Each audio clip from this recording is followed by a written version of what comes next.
Just a minute.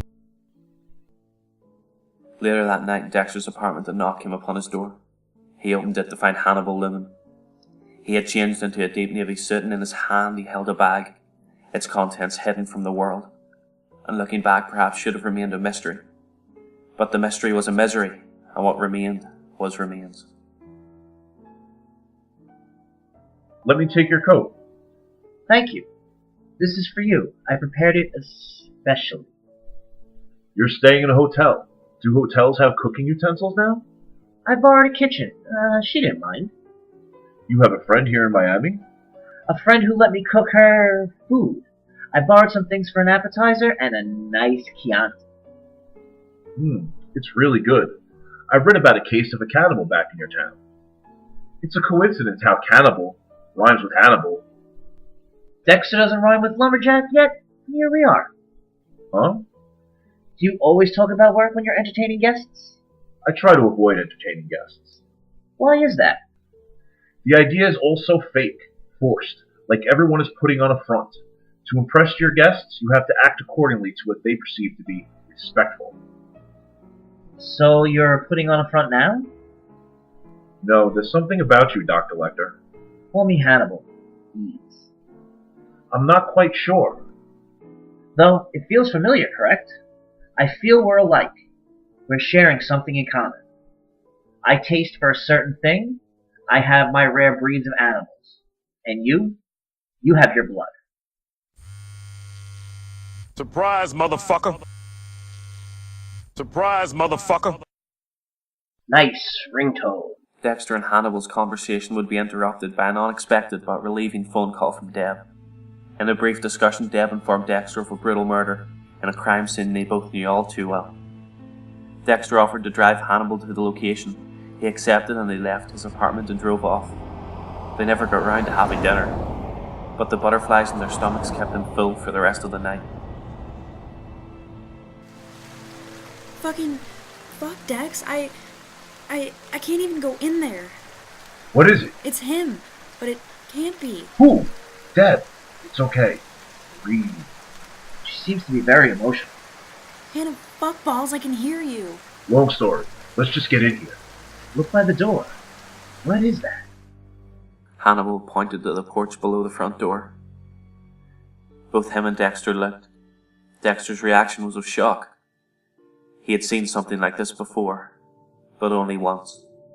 It was such a clear message. He looked at it, and he knew without question what was inside. Hannibal, however, looked pleased, like he was walking along a canvas that he had painted.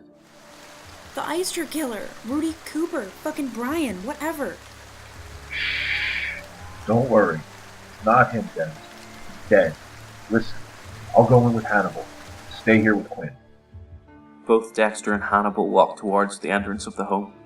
By the porch, the object blocked the door, and a cool steam like a mist surrounded it.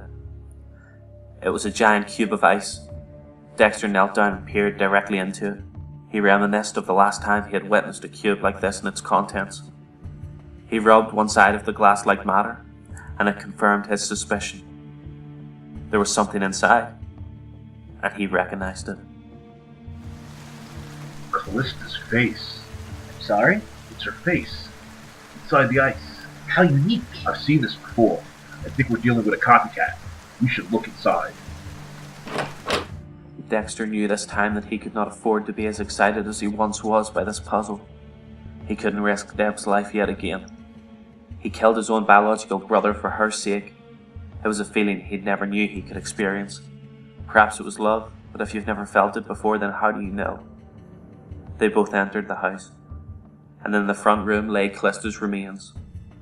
But Dexter hadn't even noticed the body. He was taken back by the room itself. It was his kill room, almost as if he'd been out of consciousness and he had set it up himself.